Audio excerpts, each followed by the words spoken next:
আমাদের ফিজিওলজির 18তম ক্লাস। হ্যাঁ, আজকে আমাদের ক্লাসের টপিক হচ্ছে Rh blood group and blood transfusion.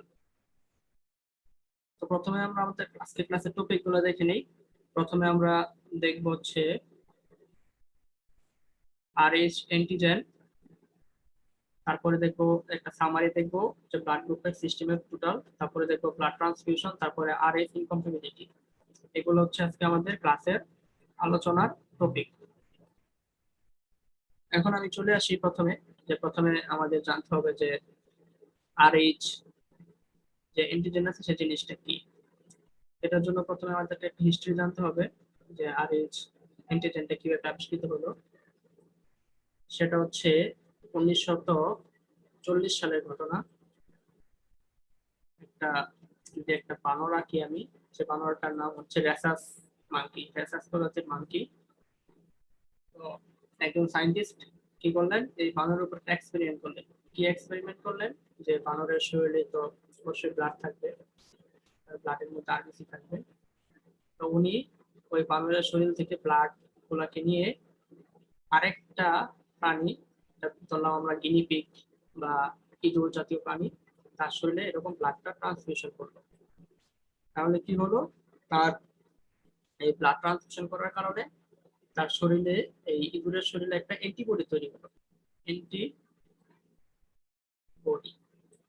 তার পরবর্তীতে ওই সায়েন্টিস্ট আবার কি করলেন, এই অ্যান্টিবডিটাকে আবার পুনরায় ওই বানরের শরীরে দিয়ে দিলেন, বা ওইখান থেকে অ্যান্টিবডিটা কালেকশন করে বা অ্যান্টি সেরাম কালেকশন করে তার পুনরায় আবার ওই বানরের শরীরে দিয়ে দিলেন। তখন তাকে দেখতে পেলেন যে 100% red blood cell of the rhesus monkey, তার এই রেড ব্লাড সেলটা ক্লট হয়ে গেছে। তো তিনি আরেকটা এক্সপেরিমেন্ট কি করলেন, যে এখানে যে অ্যান্টিবডি তৈরি হয়েছিল ওইটাকে তিনি আবার মানুষের শরীরে দিয়ে দেখলেন যে কি হয়। তো মানুষের শরীরে দিয়ে দেখলেন যে কি হয়। মানুষের শরীরে দেওয়ার পরে দেখতে পেলেন যে 85% ক্ষেত্রে দেখতে পেলেন যে তার ওই ব্লাড গুলা অ্যাগ্লুটিনেশন হয়ে যাচ্ছে। এখান থেকে উনি একটা সিদ্ধান্তে পৌঁছাইলেন, যে যেই এই যে রেসাস প্রজাতির যে বানর, তার রেড ব্লাড সেলের মধ্যে একটা অ্যান্টিজেন ছিল। ওই অ্যান্টিজেনের বিরুদ্ধে এখানে এই গিনিপিগের শরীরে অ্যান্টিবডি তৈরি হয়েছিল। তো ওই যে অ্যান্টিজেন ছিল সেটাকে উনি নাম দিচ্ছেন আরএইচ, যেহেতু রেসাস প্রজাতির বানর সেজন্য এটাকে নাম দেওয়া হচ্ছে আরএইচ। আর যে সকল মানুষের শরীরে রেড ব্লাড সেলের মধ্যে এরকম আরএইচ অ্যান্টিজেন থাকবে, তাদেরকে যদি এরকম অ্যান্টিবডি দেওয়া হয়, আর এই যেটা গিনিপিগ বা ইঁদুর শরীরে তৈরি হয়েছে দেওয়া হলে সেটা এগুলোর প্লট করে যাবে। এটাকে তিনি বলতেছেন যে আরএইচ অ্যান্টিজেন। আর যার শরীরে থাকবে না, যে বাকি 100%-এর মধ্যে 85% মানুষের মধ্যে এরকম প্লট হয়ে গেল, তার মানে তাদের রেড ব্লাড সেলের মধ্যে এরকম আরএইচ অ্যান্টিজেন আছে।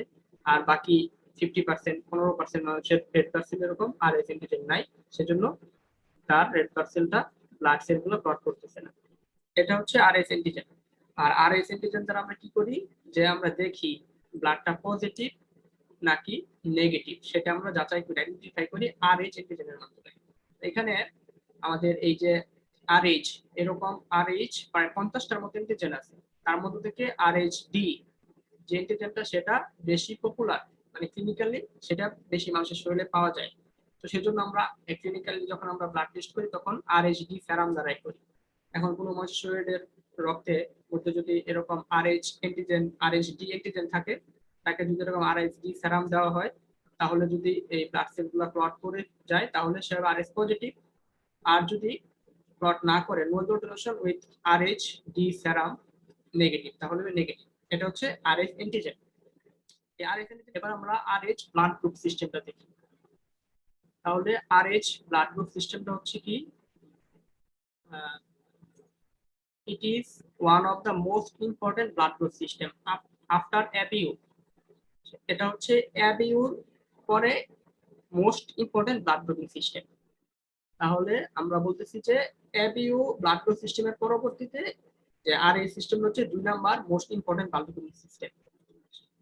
তাহলে আমরা বললাম যে Rh blood group system consist যে 50টা বা ডিফিনিট ব্লাড গ্রুপিং এন্টিজেন, মানে 50টার মতো এই আরএইচ ব্লাড গ্রুপিং সিস্টেমের যে আরএইচ এন্টিজেন পড়লাম সেটা আছে 50টার মতো।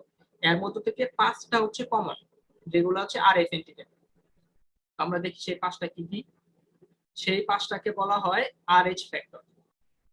যে আমি বললাম যে আরএইচ অ্যান্টিজেন সেটা আমাদের ব্লাড গ্রুপে থাকবে, সেই আরএইচ অ্যান্টিজেন যে 50টার মতো আরএইচ অ্যান্টিজেন আছে, তার থেকেও বেশি আছে, এর মধ্যে থেকে 5টা হচ্ছে কমন, যেগুলোকে আরএইচ ফ্যাক্টর বলা হয়। তো ওইগুলা কি কি?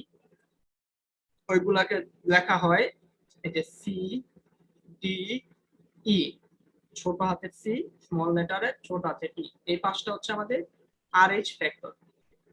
এখন আরেকটু ক্লিয়ার করি আপনাদের আরএইচ ফ্যাক্টর জিনিসটা কি। যদি আমি একটা রেড ব্লাড সেল ড্র করি, রেড ব্লাড সেলের মধ্যে যে আরএস অ্যান্টিজেন সেগুলো হচ্ছে প্রোটিন, আরএস অ্যান্টিজেন যেগুলো সেগুলো হচ্ছে প্রোটিন, আর প্রোটিনগুলো আরএস এর আরবিসির মেমব্রেনের মধ্যে এরকম পেঁচানো অবস্থায় থাকে। এখন যে কারো কারো ক্ষেত্রে এটাতে ডি থাকতে পারে, মানে অ্যান্টিজেন। আর আমি আগের ক্লাসে বলে আসছিলাম অ্যান্টিজেন হচ্ছে একটা, যে একটা আমি একটা যদি রেড ব্লাড সেল আঁকি, তো রেড ব্লাড সেলের মধ্যে আমরা আরএইচ অ্যান্টিজেন বলতেছি, আর আরএইচ অ্যান্টিজেন হচ্ছে প্রোটিন। তো আরএইচ অ্যান্টিজেন প্রোটিন গুলো এরকম চেন আকারে থাকে, এরকম পলিপেপটাইড চেন আকারে থাকে, হ্যাঁ এরকম চেন। তো এই চেনের মধ্যে আমি বলতেছি যে আরএইচ অ্যান্টিজেন প্রোটিন এবং মেন হচ্ছে 5টা টাইপের থাকে। এর মধ্যে কি কি বললাম?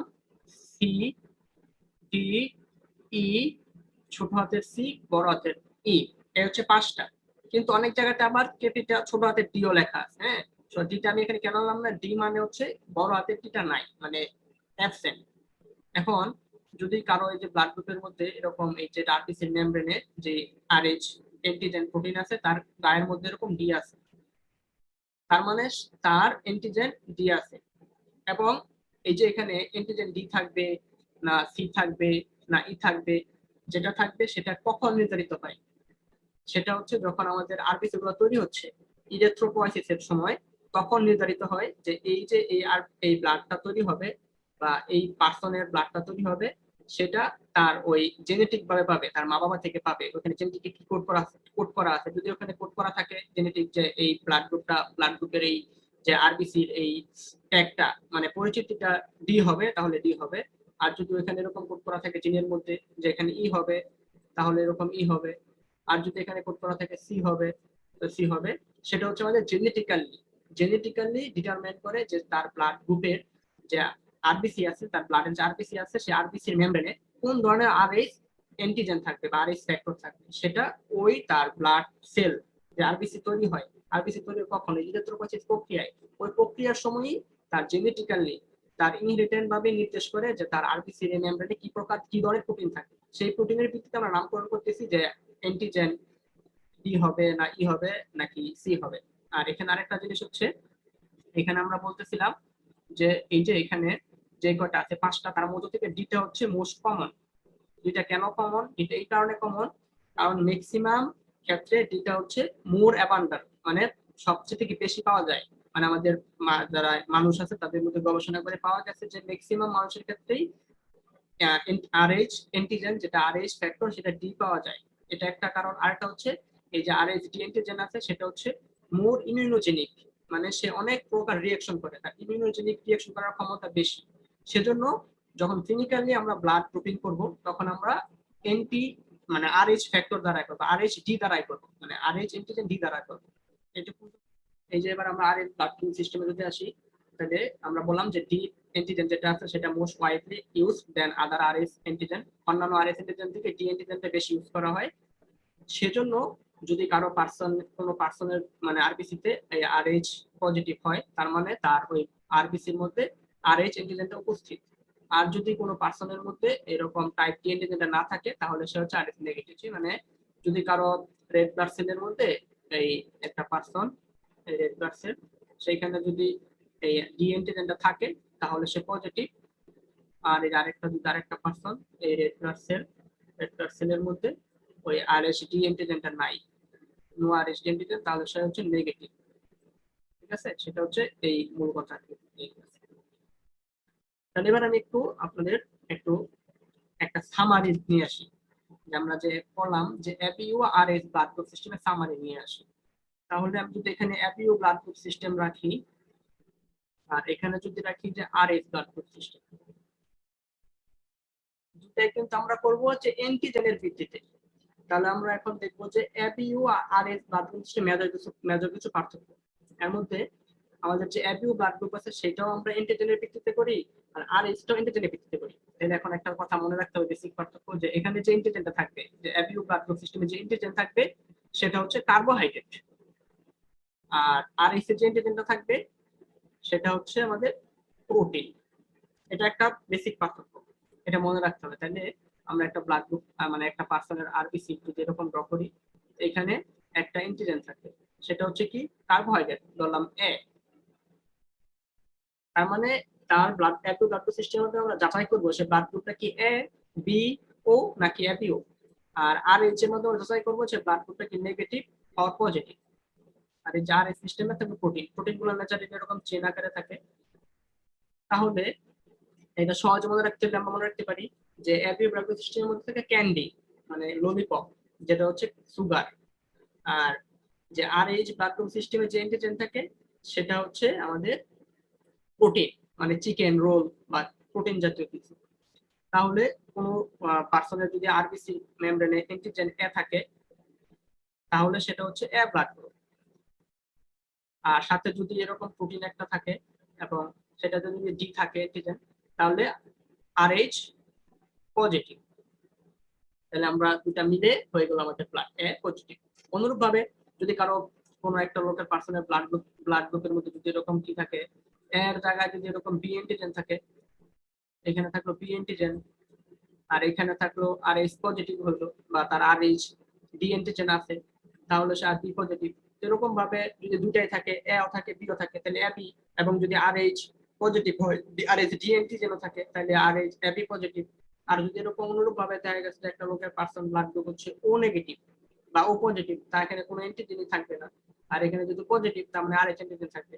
তার মানে যে অ্যান্টিজেন থাকবে সেটা হচ্ছে সেই ব্লাড গ্রুপ, এবং যদি তার সাথে আর এইচটা থাকে তাহলে আর এইচ পজিটিভ, আর যার এইচ না থাকে তাহলে আর নেগেটিভ। তাহলে আমরা ব্লাড গ্রুপিং সিস্টেমে বুঝতে পারলাম যে এবিইউ আর আরএইচ ব্লাড গ্রুপিং সিস্টেম। এবার আমরা আসবো আরেকটা টপিক, যে ব্লাড ট্রান্সফিউশন। তাহলে আমরা প্রথমে দেখি যে ব্লাড ট্রান্সফিউশন জিনিসটা কি।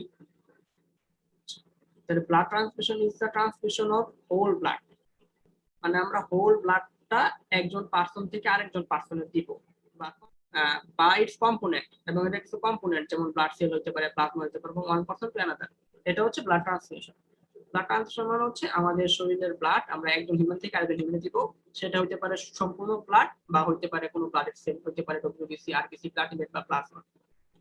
আর এটা কিভাবে আমরা আরেকজন পার্সনকে দিব, প্রথমে যাকে দিব তার এই ভেসেলের মধ্যে যাবে, যাওয়ার পরে তার সার্কুলার সিস্টেমে চলে যাবে। এই যেরকম প্রথমে তার এই ভেসেলের মধ্যে যাবে, তারপর তার সার্কুলার সিস্টেমে চলে যাবে, সেটা হচ্ছে ব্লাড ট্রান্সফিউশন।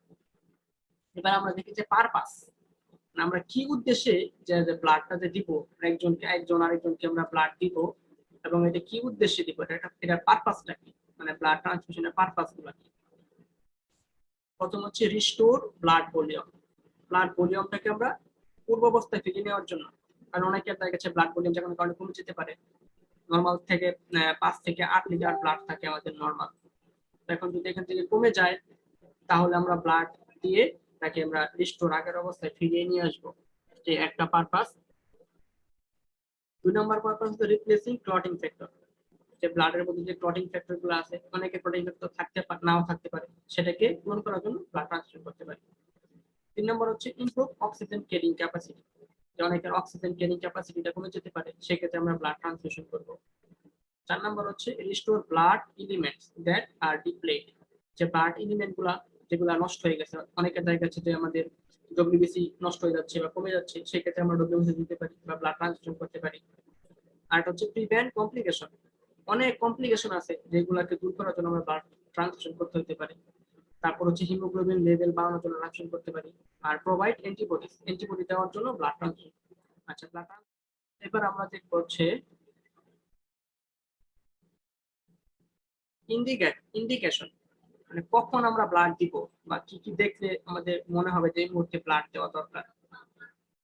তার মধ্যে প্রথম হচ্ছে যে আফটার সার্জারি, কোনো একটা অপারেশনের পরে আমাদের ব্লাড দিতে হবে, আমাদের সময় প্রচুর পরিমাণে ব্লাড লস হচ্ছে। তারপরে ট্রমা আর হ্যামোরেজ। হ্যামোরেজ আর ট্রমার মানে হচ্ছে যে কোনো একটা জায়গা আমাদের এখান থেকে কেটে গেল বা ইনজুরি হলো, সেখান থেকে অনেক ব্লিডিং হচ্ছে, তো ব্লিডিংটাকে প্রিভেন্ট করার জন্য আমাদের ব্লাড দিতে হবে। তার পরবর্তী সিভিয়ার এনিমিয়া, যে একটা পেশেন্টের সিভিয়ার এনিমিয়া, তার শরীরে কোনো রক্ত নাই, সে রক্ত শূন্যতায় ভুগতেছে, সেক্ষেত্রে তাকে আমাদের ব্লাড দিতে হবে। তারপর হচ্ছে লিউকোপিনিয়া। লিউকোপিনিয়া হচ্ছে লিউকোসাইট মানে ডব্লিউবিসি, আমাদের ডব্লিউবিসি পরিমাণটা একদম একদম কমে গেল, তাহলে আমাদের কি করতে হবে, বাইরে থেকে ডব্লিউবিসি দিয়ে তার ডব্লিউবিসি লেভেলটা ঠিক করতে হবে, সেক্ষেত্রে আমাদের ব্লাড ট্রান্সফিউশন করতে হবে। আর এটা হচ্ছে অ্যাগ্রানুলোসাইট, সেটার মানে হচ্ছে যে বোন মেরো does not produce enough mature WBC, যে আমাদের বোন মেরো থেকেই তো ডব্লিউবিসিটা তৈরি হচ্ছে, আমাদের বোন মেরোটা ঠিক মতো ডব্লিউবিসি প্রডিউস করতে পারতেছে না, সেজন্য আমাদের কি করতে হবে, যে ডব্লিউবিসিটাকে বাইরে থেকে দিতে হবে। ঠিক আছে, এগুলো হচ্ছে আমাদের যে ব্লাড ট্রান্সফিউশনের ইন্ডিকেটরস, মানে এই সময় আমাদের অবশ্যই তাকে এরকম ব্লাড ট্রান্সফিউশন করতে হবে। এবার একটা গুরুত্বপূর্ণ টপিক, সেটা হচ্ছে আমরা যে এই যে ব্লাডটা ট্রান্সফিউশন করব একজন থেকে আরেকজনের, তার কি কি ঝুঁকি আছে বা হ্যাজার্ড কি কি, বা তার কি কি মানে অসুবিধা হ্যাজার্ড আছে হইতে পারে। এক নাম্বার হচ্ছে হেমোলাইটিক রিঅ্যাকশন। হেমোলাইটিক রিঅ্যাকশন মানে হচ্ছে যে আমরা তো একজন পার্সন থেকে আরেকজন পার্সনের ব্লাড দিচ্ছি, তো দেখা গেল আমরা একজন পার্সনের একজন পার্সনের ব্লাড আমরা আরেকজনকে দিব, আরেকজনকে দিলাম, কিন্তু দেওয়ার পরে কি করলো, রিঅ্যাকশন করে তার এই আরবিসি গুলোকে এরকম ক্লটিং করে ফেললো। এটা একটা রিঅ্যাকশন হতে পারে হেমোলাইটিক রিঅ্যাকশন, মানে তার আরবিসি গুলো ক্লটিং হয়ে যেতে পারে একটা রিঅ্যাকশন। দুই নম্বর হচ্ছে ফিব্রিল রিঅ্যাকশন। ফিব্রিল রিঅ্যাকশন মানে হচ্ছে যে তার এই যে মানে যাকে আমরা ব্লাড দিব, আমরা এই ব্লাডটা এই একে দিলাম, দেওয়ার পরে তার এই ব্লাডের মধ্যে যে ফিব্রিনোজেন আছে সেখানে একটু রিঅ্যাকশন হতে পারে ব্লাডের প্লাজমার মধ্যে, সেটা হচ্ছে ফিব্রিল রিঅ্যাকশন। তারপর হচ্ছে অ্যালার্জিক রিঅ্যাকশন হতে পারে, মানে অ্যালার্জির সমস্যা হতে পারে। তারপরে হয়তো জ্বর আসতে পারে, তারপরে নশিয়া এন্ড ভমিটিং হতে পারে। তারপরে ব্যাকটেরিমিয়া, তার মানে কি, ব্যাকটেরিয়া মানে হচ্ছে, মিয়া মানে হচ্ছে এখানে ব্যাকটেরিয়া তো আমরা সবাই বুঝি ব্যাকটেরিয়া, আর মিয়া মানে হচ্ছে ব্লাড, যে কোনো ব্যাকটেরিয়া ছড়াইতে পারে। এই যে আমরা এই পার্সন থেকে এই পার্সনের ব্লাড দিচ্ছি, এই পার্সনের শরীরে কোনো ব্যাকটেরিয়া থাকতে পারে, সেটা তার ব্লাডের মাধ্যমে ছড়াই যেতে পারে, যাকে দেওয়া হলো তার শরীরে ছড়াই যেতে পারে। তারপর আছে ডিজিজ ট্রান্সমিশন করতে পারে, যেমন হচ্ছে এইচআইভি ব্লাডের মাধ্যমে ট্রান্সমিশন করে, তার এইচআইভি আছে, আমি আরেকজনকে ব্লাড দিলাম, একজনের এইচআইভি আছে সে আরেকজনকে ব্লাড দিল, তাহলে তার এইচআইভিটা আরেকজনের শরীরে প্রবেশ চলে গেল। তারপরে হেপাটাইটিস হতে পারে, ম্যালেরিয়া এরকম ছড়াইতে পারে, জন্ডিস ছড়াইতে পারে। এগুলো হচ্ছে ব্লাড ট্রান্সফিউশনের হ্যাজার্ড। তার পরবর্তীতে আরো কিছু হতে পারে, যে সার্কুলেটরি ওভারলোড হতে পারে, তার মানে সার্কুলেশন সিস্টেমটা নষ্ট হয়ে যেতে পারে, রেনাল ফেলিউর হতে পারে, আর অনেক ট্রান্সফিউশনের হ্যাজার্ড আছে। ঠিক আছে, এটা হচ্ছে ব্লাড ট্রান্সফিউশনের হ্যাজার্ড। এই হ্যাজার্ডটা কিন্তু খুবই ইম্পর্টেন্ট, যেটা আমাদের প্রফে অনেকবারই আসে, বারে বারে আসে। আর এই ইনকমপ্লিট জিনিসটা কি, সেটা হচ্ছে ডিউরিং প্রেগন্যান্সি। এই কমপ্লিকেশনটা প্রেগন্যান্সির সময় হয়। এই সময় কি হয়, যে the mother and foetus have different Rh protein. আমরা আগেই পড়ে আসছিলাম যে আমাদের যে আরএইচ যেগুলো অ্যান্টিজেন ছিল সেগুলো হচ্ছে প্রোটিন। এখন মা এবং যেই ফিটাস তাদের মধ্যে সেই আরএইচ যে প্রোটিন অ্যান্টিজেন ছিল সেটা ভিন্ন প্রকৃতির থাকে। এই যে এখানে যে আরএইচ মাদারটা হচ্ছে নেগেটিভ আর বেবির হচ্ছে পজিটিভ, তার মানে তাদের এখানে তার মার শরীরে কোনো আরএইচ ডি অ্যান্টিজেন নাই, কিন্তু তার ফিটাস তার যে বাচ্চা তার মধ্যে আরএইচ ডি অ্যান্টিজেনটা প্রেজেন্ট। এই ক্ষেত্রে কি সমস্যা হচ্ছে, this condition is called Rh incompatibility. এই কন্ডিশনে তার যে সমস্যাগুলো হবে বেবির বা মাদারের যে সমস্যাগুলো হবে সেটাকে বলা হয় আরএইচ ইনকমপ্যাটিবিলিটি। আচ্ছা, দেখি আমরা এখন কি কি সমস্যা হতে পারে, কি হয় এখানে। আর এই যে Rh factor become important during pregnancy, এই জন্য যে আরএইচ ফ্যাক্টর যেটা আছে সেটা প্রেগন্যান্সিতে খুবই গুরুত্বপূর্ণ ভূমিকা বহন করে। এবার দেখি যে এর কারণে কি কি ডিলেস হইতে পারে, যে আরএইচ ফ্যাক্টর যদি মা আর আরএইচ মানে হচ্ছে রেসাস, ওই যে বানরের নাম অনুসারে rhesus disease is a condition where antibodies in a pregnant woman blood destroy her baby's bloodstream। এখন যদি আমি একটু ছবি এঁকে বুঝাই তাহলে অসুবিধা হবে। সাপোজ একটা মাদার, এই যে একটা মাদারের আরবিসি সে হচ্ছে নেগেটিভ, মানে তার মধ্যে কোনো আরএইচ ডি অ্যান্টিজেন নাই, তার যে বেবিটা সেটা হচ্ছে আরএইচ পজিটিভ, তাহলে এখন কি হবে, যখন এই কি হবে, যে এই তার বাচ্চার যখন এই RH পজিটিভ ব্লাডটা তার মার শরীরে আসবে, তখন তার মার শরীরের ডিফেন্স মেকানিজম, সে মনে করবে তার তো মানে আমি আগে বলেছিলাম অ্যান্টিজেনটা হচ্ছে কি একটা মানে একটা ট্যাগ চিনার জন্য, যে আরবিসির একটা সাইন যে সেটা আমার শরীরে আরবিসি। যখন বাচ্চার শরীর থেকে মায়ের শরীরে সার্কুলেশনে এই পজিটিভ ব্লাডটা আসবে, তখন বডি দেখবে যে না এটা তো আমার আমার শরীরের মানে মার শরীরের যে ডিফেন্স আছে, সে দেখবে যে এটা তো আমার শরীরের আরবিসি না, মানে আমার শরীরের সাথে মিলতেছে না, ওই ট্যাগ তো ছিল না, কিন্তু তার মধ্যে পজিটিভ ট্যাগ আছে। তখন শরীরের বডি কি করবে, মার শরীরের ডিফেন্স মেকানিজম একটা অ্যান্টিবডি তৈরি করবে, তার বিরুদ্ধে একটা অ্যান্টিবডি তৈরি করবে। তো ওই অ্যান্টিবডিটা যখন আবার কি করবে, এখান থেকে মার শরীর থেকে বাচ্চার ফিটাসে আসবে, তখন ওই অ্যান্টিবডিটা এই যে আরএস পজিটিভ ব্লাড ছিল সেটাকে তারা এরকম ডেস্ট্রয় করে ফেলবে, যেটাকে বলা হয় হিমোলাইটিক ডিজিজ। হেমোলাইটিক মানে হচ্ছে, হিমো মানে হচ্ছে ব্লাড, আর লাইটিক মানে হচ্ছে ডেস্ট্রয় করা, ধ্বংস করা। তার মানে তার ব্লাড গুলার সিম্বল নষ্ট করে দেবে, যেটাকে বলা হয় of the newborn of the foetus of newborn. আর এটাকে বলা হয় ইরেথ্রোব্লাস্টোসিস ফিটালিস। তার একটা নাম, সেটা হচ্ছে ইরেথ্রোব্লাস্ট মানে আরবিসি, যেহেতু ফিটাস অবস্থায় আরবিসিটা নষ্ট হয়ে যাচ্ছে, সেজন্য এটাকে বলা হয় ইরেথ্রোব্লাস্টোসিস ফিটালিস। যেটা আমি একটু আগে বললাম যে if the mother is Rh negative and her baby is Rh positive during pregnancy, some of the fetus Rh positive red blood cell may get into the mother's bloodstream. তো যে মাদার ব্লাস্টিং আসলো। এখন একটা জিনিস হচ্ছে sensitisation. Sensitisation মানে হচ্ছে প্রথমবার যখন আসে, মানে ফিটাসের পজিটিভ ব্লাডটা যখন নেগেটিভ মাদারের ব্লাড ফ্লো স্ট্রিম প্রথমবার আসে, তখন যে মাদারের শরীর তাকে চিনে রাখলো। এই চিনে রাখার পদ্ধতিকে বলে সেন্সিটাইজেশন। সে আসার পরে তাকে চিনতে চিনতে যে সময় হয়, এই সময়ের মধ্যে তারা অ্যান্টিবডি তৈরি করে বসে থাকে, সেটাকে সেন্সিটাইজেশন বলে। The process in which mother's body will try to fight them off of producing antibodies against them, মানে যেটা ওই ফিটাসের শরীর থেকে যে আরএস পজিটিভ ব্লাডটা আসলো, সেটার বিরুদ্ধে তার অ্যান্টিবডি তৈরি করার যে প্রক্রিয়া, সেটাকে বলা হয় সেন্সিটাইজেশন। এবার আমরা চলে আসি যে আমাদের এই যে এই প্রক্রিয়াটাই কি কি হচ্ছে, মানে প্যাথোজেনেসিস একদম কি হচ্ছে সেটা আমরা দেখি এবার। তাহলে প্রথমে একজন আরএস পজিটিভ ফাদার, আরেকজন হলো আরএস নেগেটিভ মাদার। হ্যাঁ, এখানে হচ্ছে RS positive father, RS negative mother. তাদের যে ফিটাসটা সেটা হইতে পারে পজিটিভ, হইতে পারে নেগেটিভ। আচ্ছা, এখন দেখি আমরা, যদি নেগেটিভ হয় তাহলে এখানে কোনো প্রবলেম নাই, নো প্রবলেম। নেগেটিভ হইলে কোনো প্রবলেম নাই, ঠিক আছে, নেগেটিভ হইলে কোনো প্রবলেম হবে না। আচ্ছা, প্রবলেম কখন হবে, যখন তার ফিটাসটা এরকম পজিটিভ হবে। আচ্ছা, তাহলে আমরা ধরে নিলাম যে একটা আরএস নেগেটিভ মাদার, একজন আরএস পজিটিভ ফাদার, তাদের যে ফিটাস সেটা পজিটিভ, আরএস পজিটিভ। তাহলে কি ঘটনা ঘটবে, পজিটিভ হওয়ার কারণে যে RS positive RBC enter maternal circulation, ওই তার যে আরএস পজিটিভ যেই অ্যান্টিজেন বা আরএস পজিটিভ মানে আরএইচডি যে অ্যান্টিজেনটা ছিল, সেটা ম্যাটারনাল সার্কুলেশনে চলে আসবে। চলে আসলে কি হবে, প্রথমে হচ্ছে নন সেন্সিটাইজ। যদি এটা প্রথমবার হয়, সেন্সিটাইজ এখনো তাকে চিনে নাই, তার মার শরীর এখনো চিনে নাই, তাহলে কি হবে, non sensitise mother primary immune response, তখন এটা প্রাইমারি ইমিউন রেসপন্স হবে। এই প্রাইমারি ইমিউন রেসপন্সে কি হবে, অ্যান্টিবডি আইজিজি তৈরি হবে। এই ইমিউন রেসপন্সে কি হবে, যে অ্যান্টিবডি আইজিজি তৈরি হবে। তৈরি হওয়ার পরে কি হবে, তৈরি হলো এই ক্ষেত্রে যে প্রথমবার যদি হয় তাহলে ফিটাস আনএফেক্টেড, ফিটাসের কোনো সমস্যা হবে না, বাট মাদার গেট সেন্সিটাইজ। কিন্তু মা কি হবে, সেন্সিটাইজড হয়ে যাবে, মা তার শরীরে অ্যান্টিবডি তৈরি হয়ে থাকবে।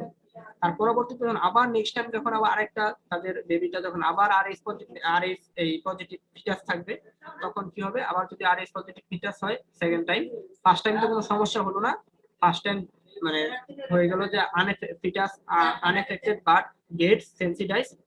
কিন্তু যখন আরএস পজিটিভ সেকেন্ড টাইম হলো, তখন তার ওই ফিটাসের শরীর থেকে মার শরীরে ব্লাডটা আসলো, তখন মাদার আগে থেকে সেন্সিটাইজ, তো তার বিরুদ্ধে আগেই যে অ্যান্টিবডি তৈরি করা আছে, তো সেই অ্যান্টিবডিটা আবার এইভাবে তার ফিটাসের শরীরে চলে যাবে, ফিটাসের সার্কুলেশনে চলে যাবে, এবং আলটিমেটলি ফিটাস হেমোলাইসিস হয়ে যাবে, যেটাকে ইরেথ্রোব্লাস্টোসিস ফিটালিস বলা হয়। তার ফিটাসের সমস্ত ব্লাড গুলা ক্লটিং হয়ে জমে যাবে। এই যেটা ছবি আকারে দেখি যে Rh negative women and Rh positive man, তাদের একটা চিলড্রেন, সেটা হচ্ছে কি Rh positive, children Rh positive, mother হচ্ছে আরএইচ নেগেটিভ।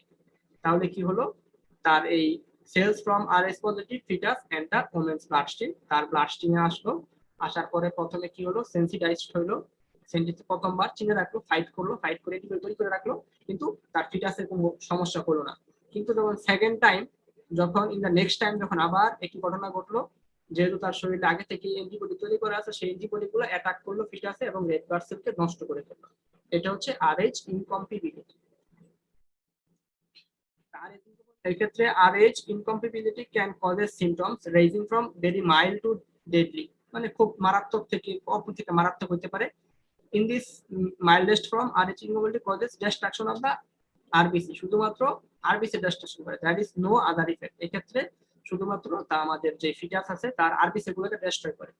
আর এক্ষেত্রে প্রথমবার যে বেবিটা জন্মগ্রহণ করবে তারও কিছু সমস্যা হতে পারে। তার কি কি সমস্যা হতে পারে? তার সমস্যা হতে পারে কি, ইউলিং অফ দ্য স্কিন, তার স্কিন গুলো ইউলো হয়ে যেতে পারে, এবং হোয়াইট অফ দ্য আইস, তার আই গুলা সাদা হয়ে যেতে পারে বা জন্ডিস থাকতে পারে। কারণ তার ব্লাড সেলের মধ্যে তো মানে অলরেডি তার ব্লাড সেল গুলো আস্তে আস্তে নষ্ট হওয়া শুরু হচ্ছে, সেজন্য তার শরীরটা হলুদ হতে পারে এবং তার চোখের নিচে সাদা থাকতে পারে। বা লো মাসেল টোন, তার মাসেলের ডেভেলপটা ঠিক মতো হবে না, মাসেল গুলো একদম লো থাকবে, লেথার্জি, মানে বাচ্চা একদম অবশ নিস্তেজের মতো থাকবে। তারপরে কিছু কিছু জায়গায় সোয়েলিং হয়ে যেতে পারে, ফুলে যেতে পারে। এগুলো হচ্ছে মানে কিছু সিমটম যেগুলো হচ্ছে আরএইচ ইনকমপ্লিটের জন্য হতে পারে আর কি। আচ্ছা, আজকের ক্লাস এই পর্যন্তই। আশা করি সবাই বুঝতে পারছেন। সবাইকে ধন্যবাদ আমার সাথে থাকার জন্য।